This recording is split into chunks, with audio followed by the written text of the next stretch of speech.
Let's talk about the US. I hear people say all the time that, man, if the US doesn't get their act together with Bitcoin, they're going to fall behind. How important is it for the US to adopt a Bitcoin strategy? It's important for any nation state that wants to have any semblance of survival into the digital age to get their act together when it comes to Bitcoin. Um, and again, I think smaller countries are going to continue to maintain a lead here just because their decision-making apparatus is much smaller, more nimble, more agile, right? And El Salvador can move a lot more quickly onto a Bitcoin-like standard, whatever they're doing with it, they can make that decision and move much more quickly than a megalithic United States can. Um, how important is it? And I grew up in Tennessee. I'm American, so this is sort of near and dear to my heart in a way. But ultimately, another way to look at Bitcoin is that it is just the most unbreakable form of property we've ever had. And I want to expand upon that because people, when I use this word property, and I haven't found a better word, so I keep using it, it's not the thing. It's not the stock certificate. It's not the company capital. It's not the car. It's not the house. It's the relationship between the owner and that asset, whatever that asset may be. And so that relationship is typically codified, right, by the state. The state maintains a list of who owns what, right? So if you walk into your house and there's a guy sleeping on your couch, presumably you can call the cops and say, "Hey, get this guy off my couch. This is my property." Right? Not he doesn't have access. He doesn't have the rights or responsibilities over this house. I do. When that relationship is broken down, um, as we said earlier, it destroys civilization. Like you can't do anything without property. If you don't have rights to the fruit of your own labor, you don't have any other human rights. You don't have you don't have anything. You can't do anything without property, basically. So in the United States, one of the great, arguably the greatest economic experiment of all time, because it was premised on life, liberty, and property and decentralized governance, right? That's how we were established, is to have checks and balances inside of the political apparatus such that we wouldn't have some tyrannical person come to power, and we wouldn't have a central bank. That was the other thing, that the United States was designed not to have a central bank. We resisted the first two implementations of the central bank, and then Andrew Jackson did not renew the charter. We ultimately did institute a central bank. I think it was the National Bank, as for war, as is always the case. We always need the central bank to fund warfare, or we're not sure. It's kind of a chicken and the egg problem, but they're very closely related. And that's when we go off the rails. Basically, you move away from a decentralized political institution that's intended to enshrine and preserve life, liberty, and property, and you install this organization that preys on property. Again, printing money is everywhere and always only the violation of property. You're stealing from those that are saving in dollars and you're reallocating to those that get the new dollars first. This is the Cantillon effect that so many people talk about in Bitcoin. Once you implement that, the whole civilization, you're basically putting a parasite onto the host organism, which is the productive market economy. That thing starts to suck the blood out of the market economy, right? It starts, and I mean this when I say blood, I mean life energy, right? People are investing their time, effort, and energy to create things of value. And then those inside the legal monopoly of the central bank are sucking away the property rights that those people have established for themselves. It's a parasitical relationship.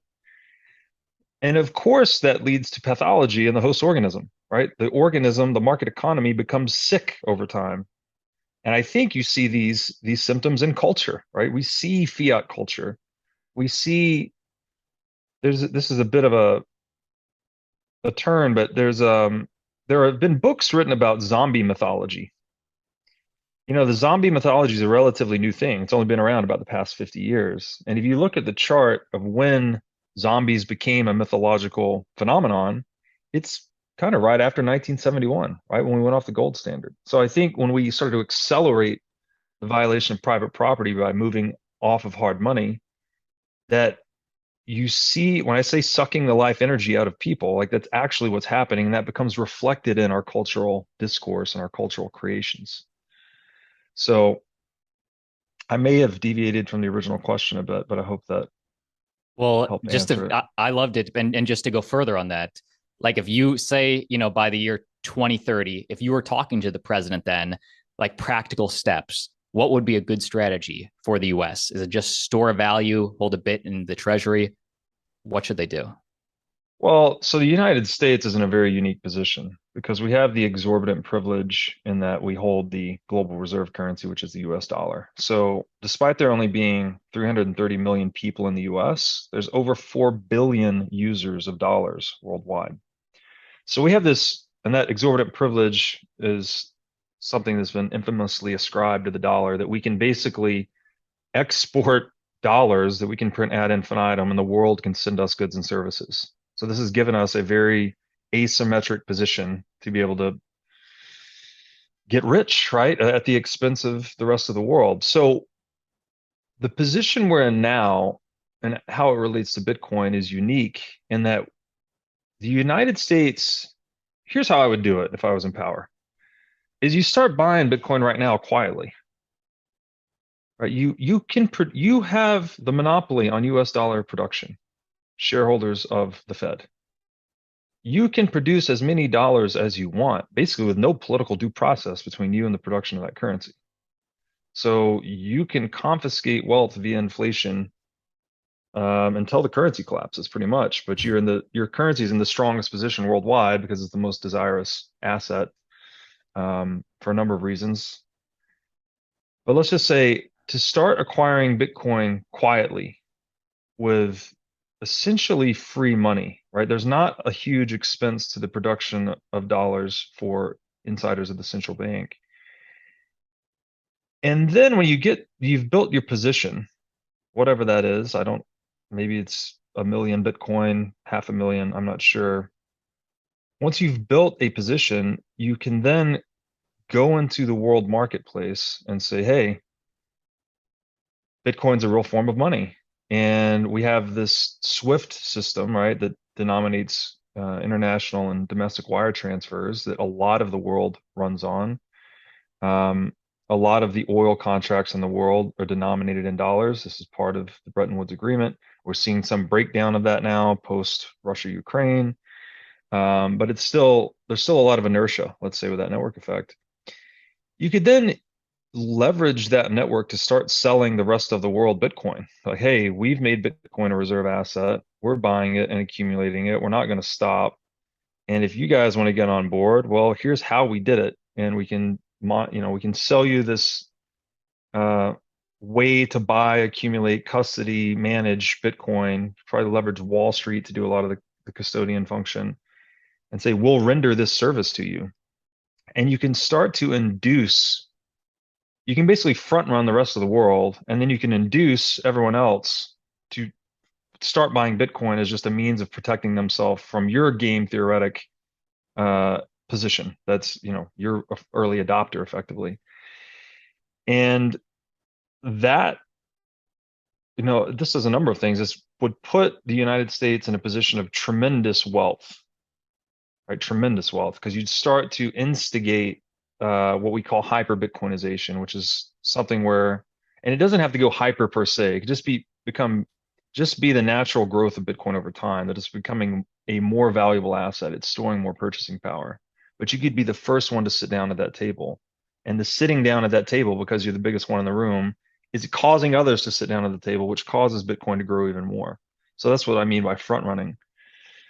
But more philosophically, perhaps, this gets the United States back to where it started, which was decentralized governance, life, liberty, and property, low and predictable taxes.